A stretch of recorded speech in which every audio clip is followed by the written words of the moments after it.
Hello everyone and welcome to the Green Room. I'm thrilled to kick off today's session, Embracing Neurodiversity, Designing for Inclusion in the Workplace in collaboration with OSAM4 Design. In part 1, we'll explore the essence of neurodiversity and the science behind cognitive diversity. Next, we'll focus on the principles of inclusive design in the workplace. We'll talk about the key considerations when designing for neurodiverse individuals and practical steps businesses can take. Finally, in part 3, we'll discuss the advantages of an inclusive workplace and how fostering a thoughtful work environment can promote overall mental health. Now, more than ever, this topic is crucial. Recent findings by ADHD Aware shed light on the fact that 15% of the population is thought to be neurodiverse. Where diversity can be our greatest asset, it's imperative that we create environments where individuals can bring their unique strengths to the table.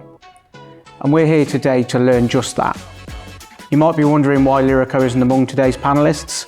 That's a deliberate choice. We're not here to be the experts, we're here to learn alongside all of you.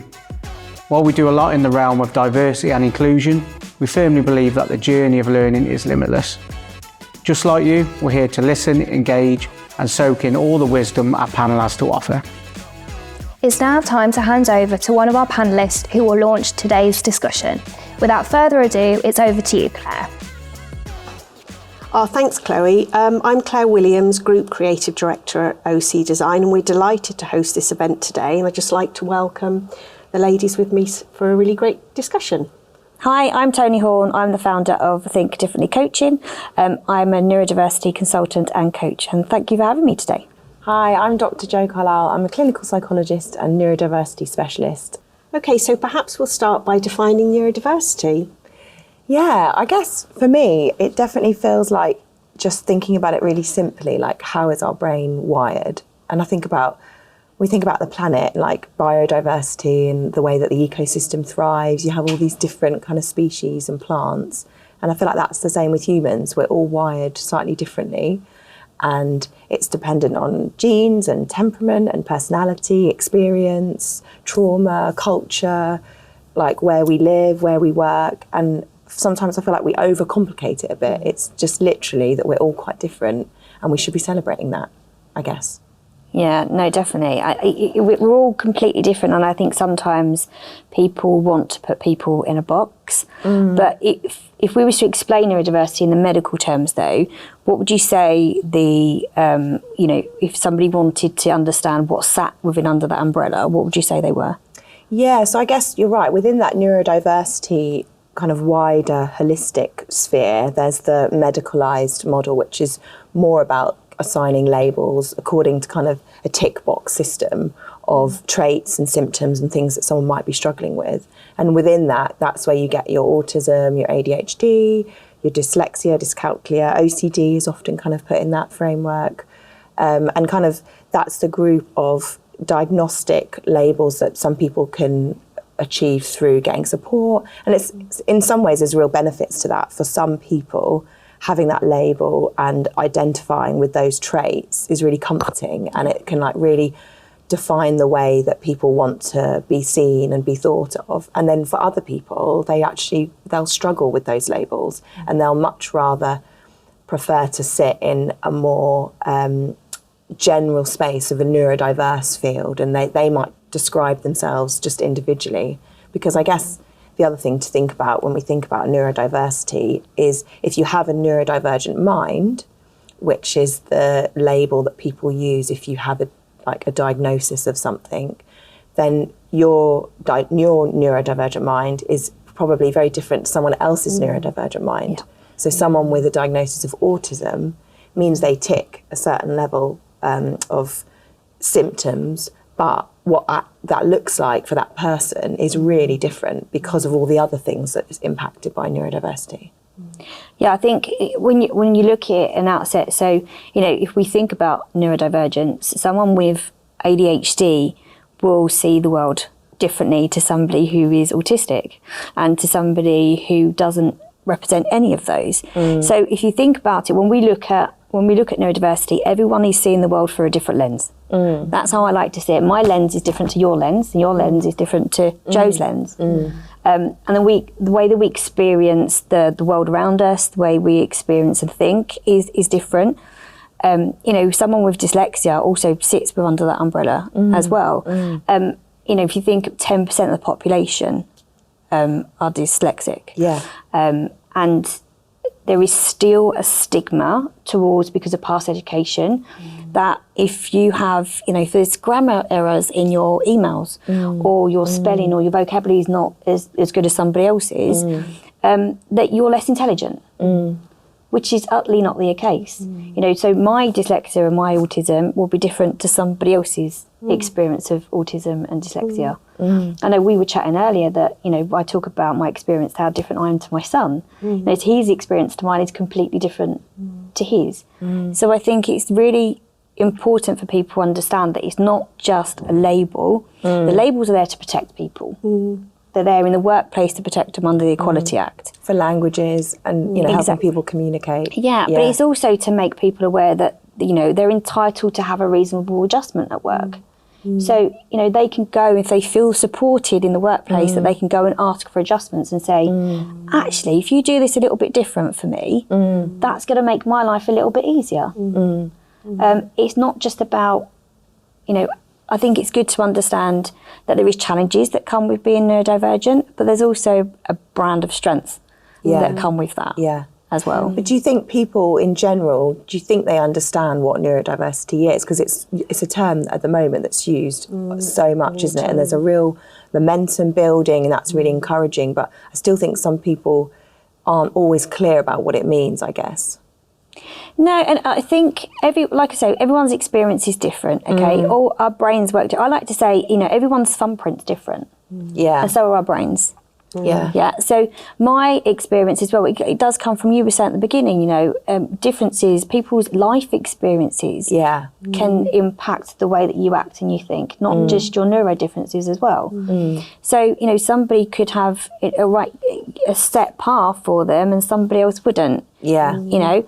I think the term, people do tend to go, okay, so if you have autism, you sit within this box. You don't particularly like to communicate. You might be very dry. You haven't got a sense of humour. I've heard that a few times. Or, somebody who has ADHD is that naughty child in the class. And it's those past education stigmas that have stuck, that kind of, that's what we're trying to get away from. Let's get out of the stigma box. Let's come away from that, because if you give somebody with autism a focus on something they're really passionate about, they're going to hyper focus. They're going to give you the detail. They're going to give you all the information that you need. Yeah.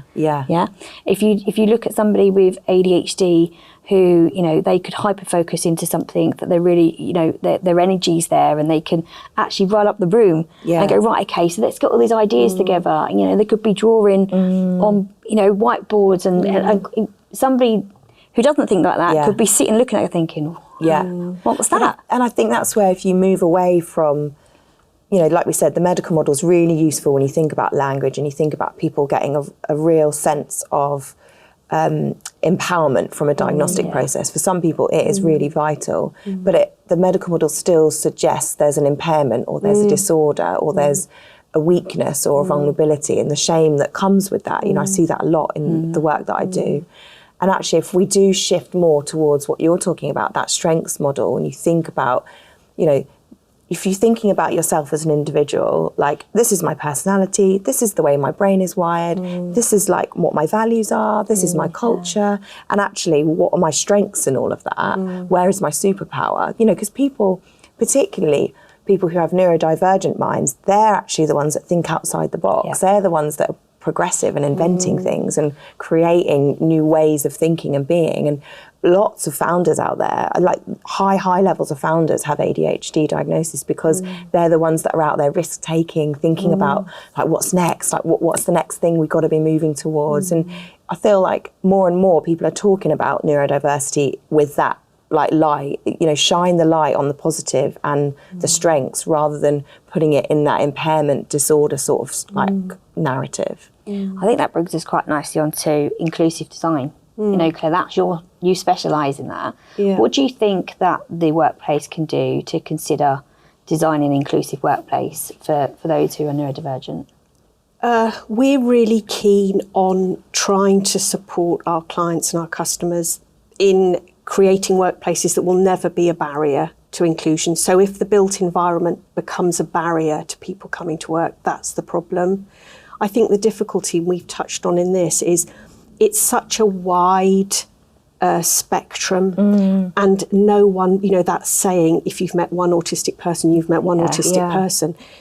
And I think it's difficult. I think the biggest thing for us is that understanding that you can be oversensitised or undersensitised. So in the workplace, if you need firing up, you need to have spaces that will help you fire up and will help you, you know, in the same way they, you know, do different things with tunable light. One will wake you up, you know, blue light will wake you up, those custard filtered lights will calm you down. And in the workplace, that's one of the most important things. It's understanding that some people need to be hyped up. You know, some people will seek stimulation, some will avoid. So you need to have a workplace that will support those that seek it, those that are trying to avoid it. And I think it's about autonomy. You know, I think it's about autonomy and giving people the ability to control their environment. But more importantly, it's about, I'm a great believer in affordance. So if you clearly demonstrate what a space can do for you without having to say it, you know, without having to put a label saying this is a quiet place when you need to be quiet, or this is a place for people who get a bit hyper, or whatever it may be, because people will do that. They'll call it a quiet room. If you can just create spaces, and we try and design spaces where they clearly communicate what something's for, without having to communicate it. So a space like this is very much about open conversation. So what you're saying with your body language and the way we place furniture is we're open to conversation. If you sit in a booth, you're very clearly saying, I don't want to speak to anyone and I need to close myself off. So I think the biggest thing for designing for inclusion is allowing people to make choice and allowing people the spaces that they don't have to actively seek out quiet space. And they don't have to say, you know, one of the things in one of these new design standards for inclusion that's just come out just recently is you need to create quiet and restorative spaces, but they need to be spaces that people can access whenever they reach a heightened sense of emotion or anxiety. So it shouldn't be bookable space where somebody's got a meeting room. There should be enough of them, and they shouldn't have to hunt them out. Because I just know from personal experience, if I am beginning to get triggered, I need to move away from it straight away. I don't want to be waiting outside a meeting room hoping that I don't want to have to go to the loo and wait in the loo until I feel I've calmed down.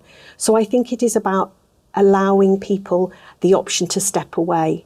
But also how you talk about the communication is so important, isn't it? Because you're right, like people can't communicate in that moment. Once your thinking brain's been disaligned and you're in that kind of fight or flight, you can't communicate. So I love the idea of environments already communicating that for you. Like you say, you're in the booth. We have a unit here, which is actually, it's a standalone unit on wheels, and where it's great, it's got a canopy over the top, and so where it's great, it completely nurtures you like a little nook or a window seat, but you actually have the ability to unlock the casters and turn it around. So, you know, if you really don't feel like interacting and communicating non-verbally that you're there to talk, you just turn it around. So I think it's that ability to control your space, but also it has to work with the business you work for. So they have to accept that if someone comes in and turns a unit round, we were talking about this earlier, you know, my son in school was expected to communicate disingenuous politeness. You know, my son has got Asperger's, and his communication is, I will communicate when I need to, but not if I don't need to. And I'll smile if somebody smiles at me and there's a reason to smile, but I won't just smile. And I think that's the thing in work. It can't be, oh, well, that person's a little bit miserable because they don't want to talk to me today. And that's where I think sometimes having this diagnosis is comforting, because we talked about this earlier. For me, I struggled all through the 80s and 90s, not understanding why I didn't fit in. And that in turn impacted on my mental health and made me make poor choices. As soon as I got my diagnosis, it was, I get this now. This and is a I thing. feel okay because I can own this. Yeah. And I can actually say, now I get why. Yeah. So now I understand when I come into the workplace, I'm not great on bench working. I'm not great being open and available all the time. I like to be able to step away. Yeah. And I think that's what good design should do. So the companies that you're working with that are integrating these furniture designs, I guess what you're also talking about is the integration, because you can buy a token booth or you can buy this stuff, but if you're actually prepared to allow people the privacy in the space, like are companies doing that? Are people integrating it to that level? They are, because leading up to this point, we had this thing, activity-based working, which was all about you go to the area that supports the activity you're doing. And that sort of has morphed into supporting neurodiversity. So it is about there need to be different spaces for different levels of interaction and communication. And I think they're drilling down into the more practical considerations now. So lighting, wayfinding, that's really important. You need to make it really clear how people can move around. You need to have spaces where particular colours will switch you on and fire you up, and you use those in moderation. Lots of calming colours will calm you down. I think, pink is the most relaxing colour. So research says in spaces for calming people who are on the autistic spectrum, not suggesting for 1 minute you have everything in pink, but it is about colour. Really on brand now. Exactly. And it's about things like smell. So some of the clients I speak to can't understand why some people don't interact or work well in spaces close to the kitchen. And it's because you've got the smell of curry. People who are avoiding will avoid those strong smells. They will avoid the sound of people loading and unloading a dishwasher because it's very jarring. So it's talking to people about saying it's not just the product, it's not just colour, it's sound, it's smell, it's the touch of things. So we work very well, we do a lot of work on texture. So those hard, cold surfaces, try and avoid them if you can. Go back to colours that you find in nature. Go back to try and avoid highly textured things. And it's those practical, especially when we talk to people about designing education spaces. We speak to quite a lot of architects about designing for university spaces and Key Stage 1 and 2 classrooms. And that's all about the real practical things. Okay, what sort of desking should we have? Do we give kids the ability to move around? And, and the simple thing, if some people who are ADHD and or on the autistic spectrum, we were talking about this earlier, you feel the need to move around when you're starting to get stressed. So you move about, and if you put a child behind a static desk with no opportunity to move around, and I've seen it, they will end up pushing a desk because they need to be able to let out that anxiety. So it's the practical things we help with as much as the aesthetics, I would say. And also, if we think about the idea of going back to that holistic neurodiversity as a whole, actually anyone's mind in any given moment can present as neurodiverse or neurodivergent, because someone may well need to be fired up or may need to be de-stimmed, or you've had a rough day or you've had a rough week. And I guess if businesses are investing in this, you are actually investing in everyone. And I think we always frame it, I always frame it when I go and talk to people, is if we look at the word normal gets applied all the time. And actually the word normal was a mathematical term. It was a way to describe a right angle. So why has a mathematical term now been applied to the human condition? And why do we frame everything? Why do we look through the lens of what's normal? Because none of us, what is normal? No. And none of us are normal. No. And I wouldn't want to be normal. And so what happens is you have everything is designed for neurotypical people, whether it's onboarding at work, whether it's going to school. And so the workplace can serve as a place, if it's well designed, where there isn't normal. It's just, we all cut like a jigsaw. A jigsaw isn't straight sides. It's lots of different shapes. And without that, you couldn't make the jigsaw. And I do think that's what design can do. It can just say, there is no normal. This is a space where all of us feel equal and included and able to and want to come to work. And when you don't want to come to work, you don't have to come to work. You can work somewhere else. And actually, you think about, sorry, did you want? No, I was just going to say, it's also, I think, when you're looking at working environments as well, if I look at someone like myself, I used to have a particular desk. I liked my desk to be where it was. I didn't want to hop desk. I didn't want to move. I had my things, and that's what made me feel comfortable coming into work. if I came into work and someone was sitting at my desk, it would ruin my day. Yeah, absolutely. Right? Yeah. But I think it's good from the point that you were saying as well, is that normalising those conversations, that's just not a quiet place. So, you know, Tony's going to go in there, but we all know why Tony's going in there, because she's having a bad day. Yeah. But actually anybody can use Absolutely. it. So if somebody's not comfortable with disclosing their diagnosis in the workplace, they don't ultimately do that because they've gone into that little pod. Absolutely. And people go, oh, they must be neurodivergent. But actually everybody's using it, because everybody, whether you're neurodivergent or not, gets stressed at some point, or has anxiety and might just want to get away from everybody for 5 minutes. What's really interesting, we did a piece of ethnographic research a few years ago with WeWork, where we went and watched how people engage with their spaces at various locations. And at the time, I don't know if they still had them, but they had prayer rooms. So they had these little booths with curtains and lovely lighting where people could go if they wanted to have some time to pray. That's literally what they were for. And they actually said that's not what people were using them for. They were actually using them to go and decompress and just have quiet time. But so they stopped calling them prayer rooms, because what was happening, people were thinking, well, are you really devout and you're going into this place? No, I just need to decompress. And so they realised exactly what you say. They don't need to label it. They just need to give people the opportunity to de-stress. I mean, I guess, Tony, you see it a lot in the work that you do, the impact that it has when workplaces are not designed in a neuroaffirming way. Yeah, I mean, if I look at the advantages and the disadvantages, right? So I always say to people when I go and do speaks and go out to organisations and talk about it, I don't want to be doing my job in 10 years' time. I want my children to be able to walk into a workplace where it's all completely inclusive. They don't have to talk about, you know, whether they're neurodivergent or not. It's a case of, okay, they're equipped to help me thrive within my work. They've got the technology they need. I can see the space that they've got. They allow me to work from home when particularly I might not feel comfortable travelling, etc. And when you present, you notice a change within the room, and you'll see some people that will just instantly click and go, I get it.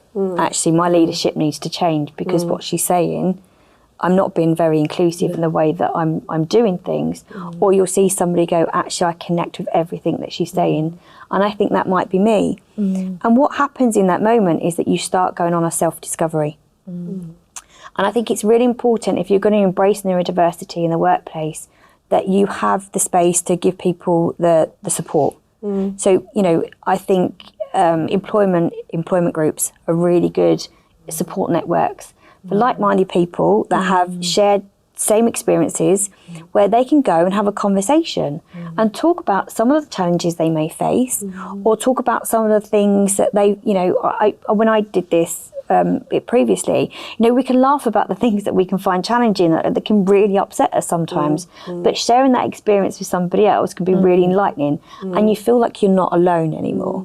So if you're going to be more inclusive, to have those support networks in place is really important, so people can share and just talk as well. And I think there are real practical things, again, and I think what people want, who, especially organisations that are trying to be inclusive, they want tangible things they can do. So if you go in, I can go in and talk to some architects about how you create beautiful, inclusive spaces, but they'll actually say, but tell me 5 things I should be doing. And you give them, you say, you know, on a glass meeting room, don't have manifestations that are horizontal lines, because for some people, they see them as fast-moving train tracks. So have more fractal patterns, and they'll go, oh, great, well, we'll do that, tick that box. And they actually want, right, you know, don't have lots and lots of these affirmation walls with lots and lots of words on, because again, that can be incredibly distracting. And I think the point is, if you bring it back to, if you create inclusive spaces in the workplace, your outcomes will be better. And actually what people want to hear, at the risk of being cynical, is your business outcomes will be better. You will earn more money. Your people will be more productive. And actually what it is, they will, because you'll attract a wider group of people to come and work for you, because they'll see you as being inclusive and open. You will support people being in work. And also you get that combination of all the great things that this diverse community can bring. And we talked about that. I'm a very creative person, but, you know, a bit sort of lots of pens and big pieces of paper. My son is completely pragmatic, sees everything black and white and cuts emotion from everything he does. But what it means is, in my role as a creative, I think I'm better at my job because I'm neurodiverse. My son, who's a firearms officer, is better at his job because he does not react in stressful situations. And I think that's the point. It is. We all come together and are better for having these different ways of looking at life, and that's what it brings to the workplace. You think about that, and you know, if you're going to create a business, you're going to have all the people around the table. You're going to need people that sit in their own areas of strengths to bring all the different perspectives. You've got finance, creative, people, marketing, communication. All of those people will be needing to sit together, and how they sit at that table and what it looks like, the freedom that needs to be able to give people in order that they thrive. You know, I see it a lot in the businesses I work with. Like, if you integrate a culture right from the top that says, you know, we're here, we prioritise you as humans, that includes the way that you think, the way that you work, the way that you plan, the way that you deal with stress, what's going on for you at home is really important. Like, let's like destigmatise all of that. The thriving community that you create, and then ultimately business, is transformational, really. If you think about GCHQ, okay, is our terrorist. They stop terrorists from hitting the UK. They actually actively promote that they seek neurodivergent individuals because they can see insignificant patterns and problems. And they actively seek this because they can see these patterns in front of them. If something is not where it should be, they will spot it straight away. So you need to kind of embrace that, within your workplace, because non-linear thinkers, you give them something and go, right, go away and resolve this, and you can see it, and they go, well, what do you have? Exactly. The pattern's changed. That's where your issue lies. It makes me think of the hunter-farmer model of ADHD, which is really lovely, because you think about the ADHD brains of the world, and they're the people that are out there. They were originally the hunters, so they were kind of like, you've got to be fast thinking, you've got to be able to adapt really quickly, you're on to the next thing, you work in kind of short bursts, and then you've got the farmers of the world that are much more methodical and like routine and like structure, and put each of those in their environments and they're going to be amazing. Swap them over and expect them to work really rigidly in that environment they're not kind of born to be in, and you just won't get the same productivity, and you'll get a lot of mental health issues, a lot of stress. I mean, I give somebody an example once of how, just by giving somebody, somewhere, a different space to work in, because they can use their assistive technology. So, for example, someone with dyslexia may have a text-to-speech software, so they want to dictate their work. Now, I use this software, and a report that used to take me 2 hours, the minute I got text-to-speech, that report took me 20 minutes. So instantly, it's made my life better. I was able to take myself off into a quiet space and do it, because you don't want to dictate in an open plan space.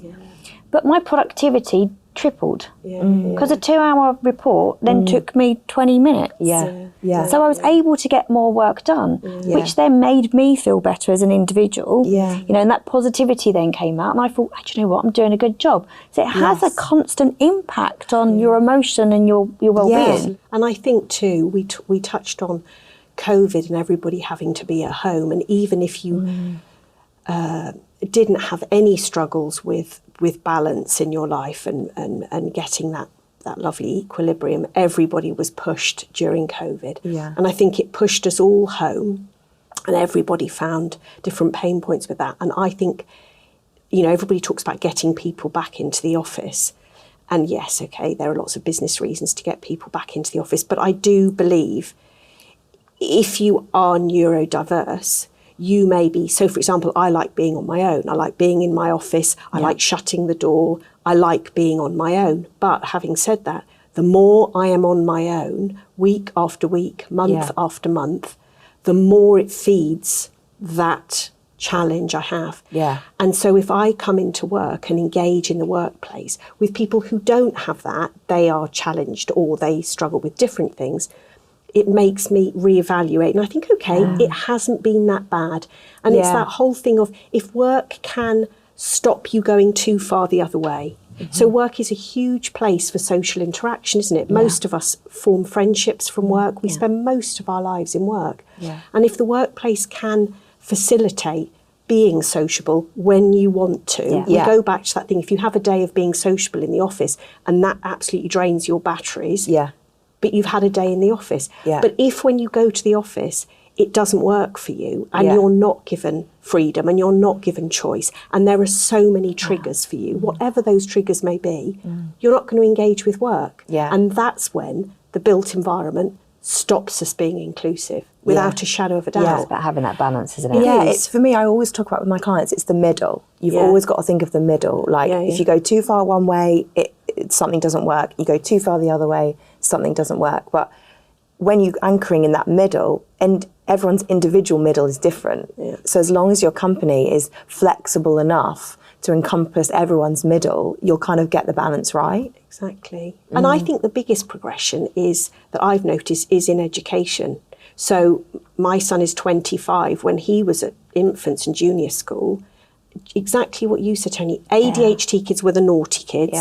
Kids on the... Usually boys. Yeah, exactly. On the autistic spectrum were antisocial. And it was and they were difficult. They were difficult kids. Oh, they're struggling to learn to read or write. They won't smile. They won't engage. Exactly. They fidget in the classroom all the time. And what I'm noticing is I've got friends whose kids are at juniors, infants now, and they don't have the same challenges. So it's definitely schools are being built more to accommodate difference now. And that's filtering into university life. So the way they're onboarding kids at university is improving. And that goes back to a commercial thing. You know, universities are businesses. They're trying to get as many students to keep those businesses ticking over. And neurodiversity is one of the ways they can embrace and take on a whole new set of students. But for me, talking to people who are designing those spaces, there is definitely... it really is changing in a way we didn't have when I was young. I feel so encouraged by that because so much of the narratives that I speak to when I'm talking about people who particularly are having a late diagnosis, that for them it has started in school. It has started when they're put into this environment that says, you must learn like this, you must do this at this time, and if you're not doing this, there's something wrong with you. And actually I love the idea of it starting then, you know, furniture starting then, right, really early on. And little things like giving them, and it's the same in work. If you give someone a piece of furniture that moves, that twists around, it can make the difference between your agitation levels being like a Coke can and you explode when you take the ring off, or you thinking, no, I'm fine, I can own this now. It's regulating me. Completely. And that's what, you know, I'm seeing more in the way they design schools, in the way they design. And, you know, we'll have customers who'll say to us, if we only bought one thing to support neurodiversity in the workplace, what would we buy in terms of furniture? And we always say, buy a chair on casters, if you can have like a little tablet that you can move in and out. So you're giving people the ability to move around. And in education, in university, it's even more important. You know, if kids have actually got the ability to come together in groups physically and move themselves together in small groups and then move themselves away, there is, you know, there is actual statistics and research that shows kids learn better that way when you give them flexible spaces. And that's definitely, we're seeing that now. And actually that's why coming here today and talking from all of our each different perspectives has been really lovely, because you hear exactly how it all interlinks. And ultimately, hopefully this is going to reach people who are going to be in these positions to make these changes and think about what they're doing for their teams and their businesses. Absolutely. And so I think we've actually got some questions from the audience, and one of them is, could you provide an example of clinic design and how healthcare can facilitate and can create more comfortable environments? And I think, Claire, that would be more a question for you.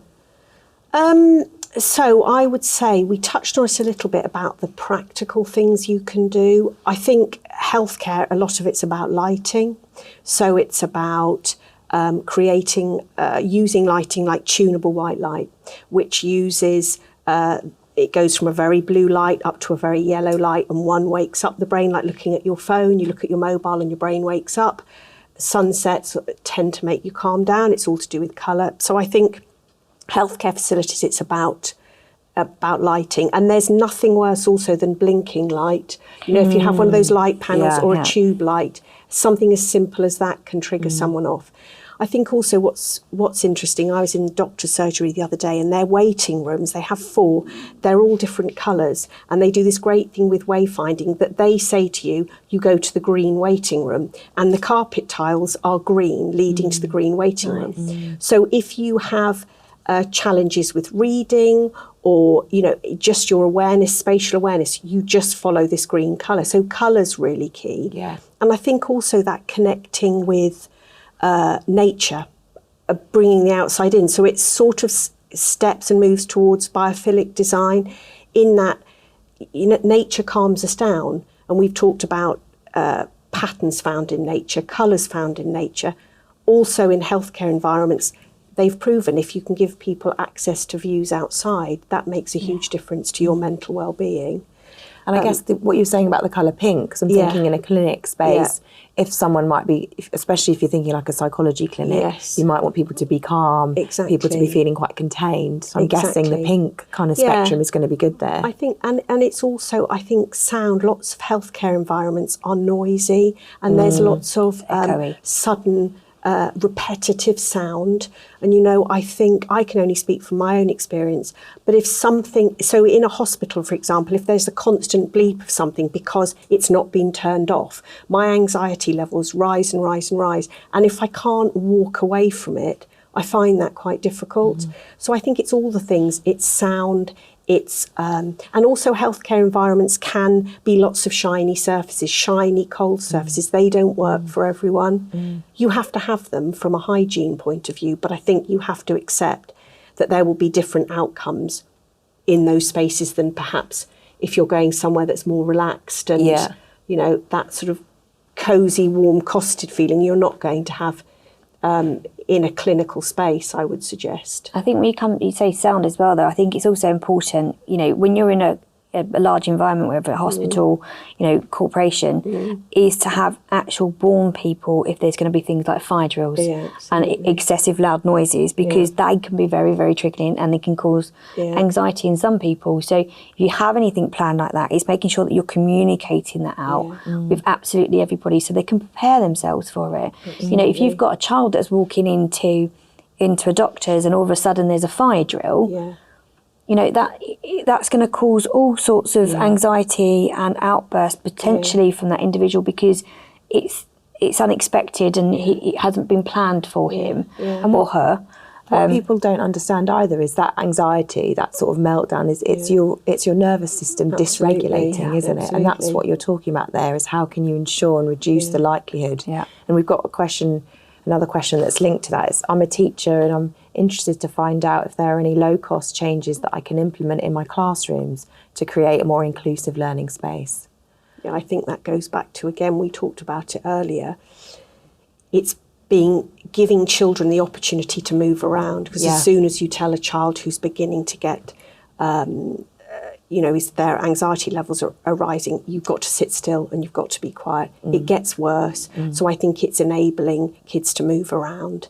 It's being able to change the learning space to suit the type of learning they're doing. So we suggest things like have flip-top tables. So when you've got something where children need to get rid of some energy and they need to be a little bit more creative, move the furniture out of the way and let them be more creative. So that's a real simple thing. I also think it's something I went and looked at a school not long ago, and they do this really good thing where children and it's not it's all children. If children are struggling with something that's going on in the classroom, it's either noise or they're feeling intimidated or they're feeling anxious or whatever it may be, they have this little set of coloured cards that they have under their book. And if they need to step away from the situation, they just push the colour card from under their book and the teacher sees it and the child walks away and there's no, well, where are you going? And I think that's a really and you're touching thing. Then on about the expectation then, aren't you? Because the message that you're giving that child is it's okay. However you need to be right now, it's okay. Absolutely. There's nothing wrong with you. You're not doing anything. You're enough. You're fine. Just tell me what you need. And that's the story that you want to carry through, so that as adults, they're not carrying this narrative of like, I can't do something, there's something wrong with me. And it is also that thing, you go back to touch as well. I think that's, I don't know if you have this, Tony, but it's having things you can fidget with and not being told. When I was young, it was stop fidgeting, sit still, sit on your hands. Sit in your hands. Whereas actually what you need to do is be able to do this. And if it means you pick up, you know, something that's made of material, or you have like a little velvet squishy ball, that's what you need. So even if in a classroom that's what you had a set of different texture things that you could move around. And it does go back to that thing of saying there are things you can do in the classroom, but actually what you need to allow kids to do is just to be able to do what they need to do. And if they need to be able to get up, if they need to be able to pick up this squidgy fidget ball, so they do it. And that doesn't need to cost a lot of money, but it just gives them this ability to... Noise cancellation headphones as well. You know, they don't cost a lot. And, you know, my son wears them because he says to me, if I don't wear them, I can't concentrate. If I can't concentrate, I don't do my work. Absolutely. I think it's for the, if I'm just thinking about this teacher as well, it's hard to shift that mentality, because if you've got kids that need to be moving around, from the outside, it looks disruptive, doesn't it? So your colleague walks past the corridor and you've got these kids all moving around. And for me, it's about kind of feeling a bit confident and a bit empowered in yourself to say, it's okay, like these kids are moving around, everyone's still learning, like I'm comfortable that I'm still teaching them what they need to know, and I can do things a bit differently. And that's free. Well, exactly, that's the point. You don't need to spend money, do you? It's just about changing it. Because if we think again about all those people around the table, you see someone that's really good at something and you know where that can fit in your business, like put them onto that, because they're going to thrive there, and ultimately that's going to help your business, and it creates that virtuous cycle that we're talking earlier about. The person feels good, the business feels good, the leader feels good, you know. And the outcomes are good. Yeah. That was so great. We could have talked for ages. We could. Gone on all day. Like we have. So, I think we've all had a really good conversation, haven't we? I think this is a good time to hand over to Steve and Chloe. Thanks, everyone. I thought that was a great insight into neurodiversity and inclusive design, and I hope everyone watching enjoyed it. If you'd like any further information about today's Green Room, head over to y.lyrico.com. Thanks again for your attention. We'll be back soon with episode 3.